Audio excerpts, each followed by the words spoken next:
আজকে আমি যে মেডিসিনটি রিভিউ করব তার নাম হলো অক্সার্ট 20 mg ট্যাবলেট।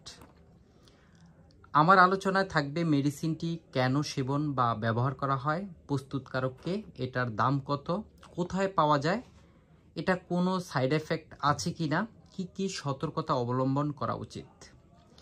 আপনি যদি মেডিসিনটি অতীতে ব্যবহার করে থাকেন বা বর্তমানে করছেন তাহলে কোনো উপকার পেয়েছেন কিনা বা কোনো খারাপ দিক পেয়েছেন কিনা নিচের কমেন্টে লিখে আমাদের জানিয়ে দিন।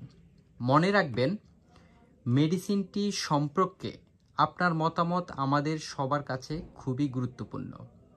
আরেকটি কথা, আপনি যদি আমাদের চ্যানেলে নতুন হয়ে থাকেন তবে লাইক, শেয়ার অথবা সাবস্ক্রাইব করে সঙ্গে থাকুন। যদি অলরেডি সাবস্ক্রাইব করে থাকেন আপনাকে অনেক ধন্যবাদ। অক্সার্ট 20 mg ট্যাবলেটটি একটি সিলেক্টিভ মেডিসিন। এই মেডিসিনটি মূলত দুশ্চিন্তা রোধে কাজ করে থাকে।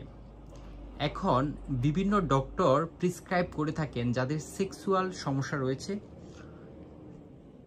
যাদের রক্ত চলাচল কম থাকে এবং হতাশাগ্রস্ত থাকে, তাদের বেলায় যারা মেলামেশায় বেশি টাইম ধরে করতে পারছেন না, দুশ্চিন্তা হতাশাগ্রস্ত থাকেন, তাদেরকে ডক্টর প্রেসক্রাইব করে থাকেন অক্সার্ট 20 mg ট্যাবলেট। প্রতিদিন রাতে একটি খাবে। এই ওষুধটি খাওয়ার নিয়ম হলো খাবারের আগে অথবা খাবারের মধ্যে খেতে পারবে, তবে প্রতিদিন একটি ট্যাবলেটের বেশি খাওয়া ঠিক হবে না। এই মেডিসিনটি আপনি টানা 6 সপ্তাহ পর্যন্ত প্রতিদিন রাত্রে একটি করে খেতে পারবেন। মূলত এই মেডিসিনটি প্যানিক ডিসঅর্ডার, যারা সেক্সুয়াল টাইমটাতে, মেলামেশার টাইমটাতে বেশি সময় ধরে থাকতে পারেন না, রক্ত চলাচল কম থাকে, বেশি টাইম ধরে শক্ত থাকে না, তাদের জন্য ব্যবহারযোগ্য। মেলামেশার সময়টা হলো মেন্টালি প্রিপারেশন, যাদের মেন্টালি হতাশাগ্রস্ত থাকেন, দুশ্চিন্তা করেন, এই ধরনের সমস্যার কারণেই মূলত তারা তাদের পার্টনারকে খুশি করতে পারেন না। তো আপনি যদি আপনার পার্টনারকে খুশি করতে চান, আপনি 6 সপ্তাহ ধরে অক্সার্ট 20 mg ট্যাবলেটটি প্রতিদিন খাওয়ার মধ্যে অথবা খাওয়ার পরে একটি করে ট্যাবলেট খেতে পারেন। এই ওষুধটি প্রস্তুতকারক হলো স্কোয়ার ফার্মাসিউটিক্যাল কোম্পানি। এর প্রতিটি পিস ট্যাবলেটের দাম 12 টাকা।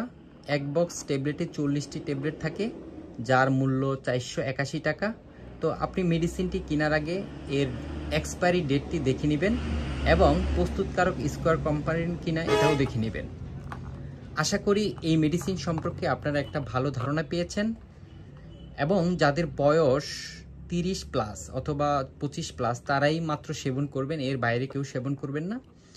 সেবন করার আগে আপনি আপনার নিকটতম ডক্টরের সাথে অথবা ফার্মাসিস্টের সাথে আলোচনা করে নেবেন।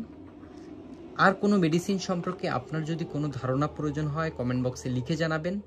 যদি ভিডিওটি ভালো লেগে থাকে অন্য ভিডিওগুলো দেখতে পারেন। সবাইকে অসংখ্য ধন্যবাদ। ভালো থাকবেন, সুস্থ থাকবেন।